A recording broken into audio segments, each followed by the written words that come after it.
आइए जानते हैं आज के प्रमुख अंतर्राष्ट्रीय खबरों को। पहले एक नजर हेडलाइंस पर। पीओके में अब आएगी कीचड़ की बाढ़, बगलिहार बांध से निकलेगी 16 सालों में जमा गंदगी। बदहाल पाकिस्तान की साफ दिख रही है बौखलाहट, भारत के एक्शन के बाद 3 दिन में किए 2 मिसाइल टेस्ट। वक्फ कानून पर एससी में 15 मई को होगी हियरिंग, सीजेआई गवाही की बेंच करेगी सुनवाई।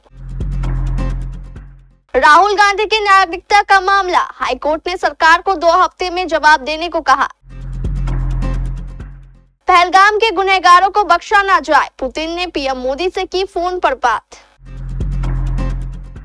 गाजा पर कब्जा करेगा इजराइल, नेतन्याहू कैबिनेट ने इस प्लान को दी मंजूरी। अमेरिका इजराइल ने हमला किया तो हम भी तैयार, हुतियों को ईरान से मिला बड़ा सहारा।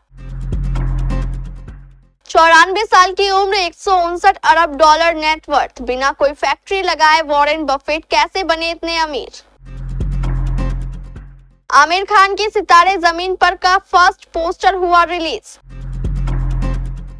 और इंग्लैंड दौरे पर शुभमन गिल को मिल सकती है बड़ी जिम्मेदारी, जसप्रीत बुमराह पर आया ये अपडेट।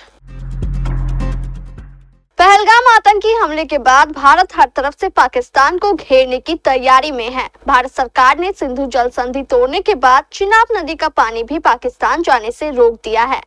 भारत ने चिनाब नदी पर बने बगलिहार बांध और सलाल बांध के गेट पूरी तरह से बंद कर दिए हैं। चिनाब नदी पर बने बगलियार प्रोजेक्ट को 2008 में कमीशन किया गया था। 2008 के बाद से अब तक इसकी रीशील्डिंग नहीं हुई थी। इससे पहले डीशील्डिंग करने के लिए भारत को पाकिस्तान की इजाजत मांगनी पड़ती थी। ऐसे अब भारत को डीशील्डिंग करने के लिए पाकिस्तान के हामी भरने का इंतजार नहीं करना होगा। इसके चलते अब भारत की ओर से डीशील्डिंग किए जाने पर पाकिस्तान के कब्जे वाले कश्मीर में कीचड़ की बाढ़ आ जाएगी। पहलगाम आतंकी हमले के बाद भारत की कार्रवाई ने पाकिस्तान की नींद उड़ा रखी है। पाकिस्तान को डर है कि भारत किसी भी समय हमला कर सकता है। ऐसे में पाकिस्तान एक के बाद एक अपना शक्ति प्रदर्शन कर रहा है। इसी कड़ी में पाकिस्तान ने एक बार फिर आज मिसाइल फतेह का प्रक्षेपण किया। पाकिस्तान की फतेह मिसाइल की रेंज 120 किलोमीटर है। पिछले 3 दिनों में यह पाकिस्तान का दूसरा मिसाइल टेस्ट है। पाकिस्तानी सेना ने इस मिसाइल टेस्ट की जानकारी देते हुए बताया, इस लॉन्च का मकसद सैनिकों की तत्परता को परखना और मिसाइल की उन्नत नेविगेशन प्रणाली के साथ साथ सटीक मापदंडों को चेक करना है। सुप्रीम कोर्ट ने वक्फ संशोधन कानून की संवैधानिकता को चुनौती देने वाली याचिकाओं पर सोमवार को सुनवाई की। सीजेआई संजीव खन्ना ने सुनवाई टालते हुए कहा कि इस मामले पर अंतरिम आदेश पारित करने से पहले लंबी सुनवाई की जरूरत है। कोर्ट ने मामले की सुनवाई अगली तारीख तक के लिए टाल दी है। सीजेआई खन्ना 23 मई को रिटायर हो रहे हैं। ऐसे में अगले सीजेआई बीआर गवाई इस मामले में सुनवाई करेंगे। जस्टिस बीआर गवाई 14 मई से सुप्रीम कोर्ट के चीफ जस्टिस पद की शपथ लेंगे। अब इस मामले की सुनवाई 15 मई को होगी। इससे पहले सुप्रीम कोर्ट ने 17 अप्रैल को इन याचिकाओं पर सुनवाई करते हुए वक्फ संपत्तियों को डिनोटिफाई करने, सेंट्रल वक्फ काउंसिल समेत बोर्ड्स में नई नियुक्तियों पर रोक लगा दिया था। सर्वोच्च न्यायालय ने इन याचिकाओं पर सरकार से जवाब मांगा था और याचिकाकर्ता को भी इस पर जवाब रिजॉइंडर दाखिल करने के लिए समय दिया था। कांग्रेस नेता और सांसद राहुल गांधी की नागरिकता को लेकर दाखिल एक याचिका पर इलाहाबाद हाईकोर्ट की लखनऊ बेंच ने अहम आदेश जारी किया है।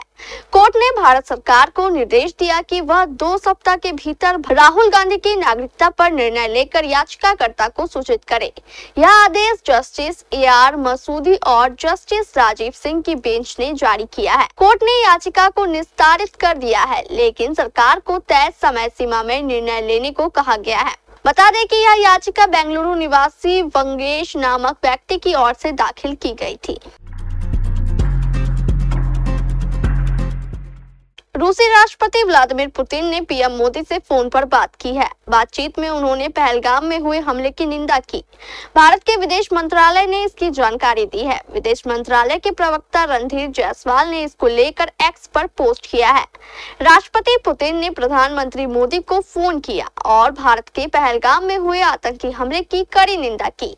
उन्होंने निर्दोष लोगों की मौत पर गहरी संवेदना व्यक्त की और आतंकवाद के खिलाफ लड़ाई में भारत को पूरा समर्थन देने की बात भी कही। इजराइल गाजा पर कब्जा करने जा रहा है। 2 अधिकारियों ने बताया कि इजरायली कैबिनेट के मंत्रियों ने गाजा में सैन्य अभियान को तेज करने की मंजूरी दे दी है। अधिकारियों ने बताया कि इजराइल के प्लान में गाजा पर कब्जा कर वहां बने रहना शामिल है। समाचार एजेंसी एपी को अधिकारियों ने बताया कि इजरायली प्रधानमंत्री बेंजामिन नेतन्याहू की सरकार के प्रभावशाली सुरक्षा मंत्रिमंडल ने सोमवार 5 मई को सुबह इस फैसले को मंजूरी दे दी। नेतन्याहू के कैबिनेट ने इस प्लान को ऐसे वक्त में मंजूरी दी है जब ट्रंप मई के मध्य में सऊदी अरब का दौरा करने वाले हैं। कहा जा रहा है कि ट्रंप अपने मध्य पूर्व दौरे में इजराइल का दौरा तो नहीं करेंगे, लेकिन अरब नेताओं के साथ मुलाकात जरूर करेंगे। इस मुलाकात में इजराइल हमास युद्ध पर प्रमुखता से चर्चा हो सकती है। यमन के हूती विद्रोहियों ने रविवार को इजराइल में मिसाइल अटैक किया। हूतियों की ओर से दागी गई ये मिसाइल तेल अवीव में एयरपोर्ट के पास गिरी। इसके बाद इजराइल की ओर से यमन में हमले की बात कही गई है। इस पर ईरान भड़क गया है। ईरान ने अमेरिका और इजराइल को हूतियों पर हमला न करने के लिए चेताया है। ईरान के रक्षा मंत्री जनरल अजीज नसीरजादे ने धमकी भरे लहजे में कहा कि अगर यमन के हूती विद्रोहियों पर हमला किया गया तो उसकी ओर से अमेरिका और इजराइल के ठिकानों पर अटैक होगा। ईरानी रक्षा मंत्री अजीज नसीरजादे ने कहा कि अगर यमन में हमला किया गया तो ईरान भी अमेरिकी ठिकानों को निशाना बनाएगा। नसीरजादे ने कहा अगर अमेरिका या इजराइल की ओर से जंग शुरू होता है तो ईरान भी उसके सैन्य ठिकानों को निशाना बनाएगा।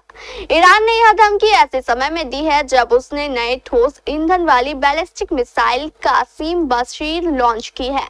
इस मिसाइल की मारक क्षमता 1200 किलोमीटर है। दिग्गज निवेशक और दुनिया के 5वें सबसे अमीर इंसान वॉरेन बफेट इस समय चर्चा में है। दरअसल 94 साल का ये अरबपति कारोबारी अब रिटायर होने वाला है और कंपनी की एनुअल मीटिंग में बीते शनिवार को बफेट ने अचानक अपनी कंपनी बर्कशायर हैथवे के सीईओ पद से हटने का ऐलान कर सबको चौंका दिया। खास बात यह है कि अमीरों की लिस्ट में लंबे समय से टॉप लेवल पर शामिल वॉरेन बफेट ने कोई भी फैक्ट्री नहीं लगाई और सिर्फ निवेश के दम पर ये मुकाम हासिल किया और आज उनके नाम पर सैकड़ों कंपनियां हैं। सबसे पहले बताते हैं कि उन्होंने करीब 40,000 शेयर होल्डर्स को चौंकाते हुए लगभग 6 दशक तक नेतृत्व करने के बाद अपनी कंपनी की कमान किसी और के हाथ में सौंपने की घोषणा की। उन्होंने कहा कि मुझे लगता है कि अब समय आ गया है जब वर्ष के अंत तक कंपनी को नया मुख्य कार्यकारी अधिकारी मिल जाना चाहिए। यानी वॉरेन बफेट 2025 के अंत में बर्कशायर हैथवे को छोड़ देंगे और उनकी जगह नए सीईओ जिम्मेदारी संभालेंगे। वॉरेन बफेट ने कंपनी में उपाध्यक्ष ग्रेग एबेल को नया सीईओ चुना है। सुपरस्टार आमिर खान एक लंबे समय के बाद फाइनली बड़े पर्दे पर लौट रहे हैं। साल 2022 में लाल सिंह चड्ढा की फ्लॉप के बाद एक्टर ने फिल्मों से थोड़ा ब्रेक लिया था, लेकिन इस बीच वो अपनी आने वाली फिल्म पर लगातार काम कर रहे हैं। आमिर साल 2007 में आई उनकी सुपर हिट फिल्म तारे जमीन पर का स्पिरिचुअल सीक्वल सितारे जमीन पर लेकर आ रहे हैं, जिसकी पहली झलक अब सामने आ गई है। आमिर खान प्रोडक्शंस ने सितारे जमीन पर का पहला ऑफिशियल पोस्टर रिलीज किया है, जिसमें एक्टर एक बास्केटबॉल कोच का किरदार प्ले करते दिखाई दे रहे हैं। उनके साथ 10 और एक्टर्स भी शामिल हैं, जिन्हें देखकर ऐसा लग रहा है कि शायद वो फिल्म में एक्टर के स्टूडेंट्स का रोल प्ले करेंगे। इस फिल्म के जरिए आमिर 10 डेब्यू एक्टर्स को लॉन्च कर रहे हैं, जिसमें आरुष दत्ता, गोपी कृष्ण वर्मा, संवित देसाई, वेदांत शर्मा, आयुष भंसाली, आशीष पेंडसे, ऋषि साहनी, ऋषभ जैन, नमन मिश्रा और सिमरन मंगेशकरन के नाम शामिल हैं। इंडियन प्रीमियर लीग यानी आईपीएल के मौजूदा सीजन की समाप्ति के बाद भारतीय टीम का इंग्लैंड दौरा शुरू होना है। भारतीय टीम को इस दौरे पर मेजबान टीम के खिलाफ 5 मैचों की टेस्ट सीरीज खेलनी है। इस सीरीज के लिए भारतीय टीम का ऐलान अब तक नहीं किया गया है। इस बात की संभावना है कि मई के दूसरे सप्ताह तक भारतीय क्रिकेट नियंत्रण बोर्ड यानी बीसीसीआई टीम का ऐलान करेगा। अब इंग्लैंड दौरे से पहले एक बड़ी अपडेट आ रही है। एक मीडिया रिपोर्ट के मुताबिक जसप्रीत बुमराह इस दौरे पर सभी 5 टेस्ट मैच शायद ही खेले। वर्कलोड मैनेजमेंट के तहत चयनकर्ता ये फैसला ले सकते हैं। ऐसे में बुमराह को इस दौरे पर उप कप्तानी की जिम्मेदारी नहीं दी जाएगी।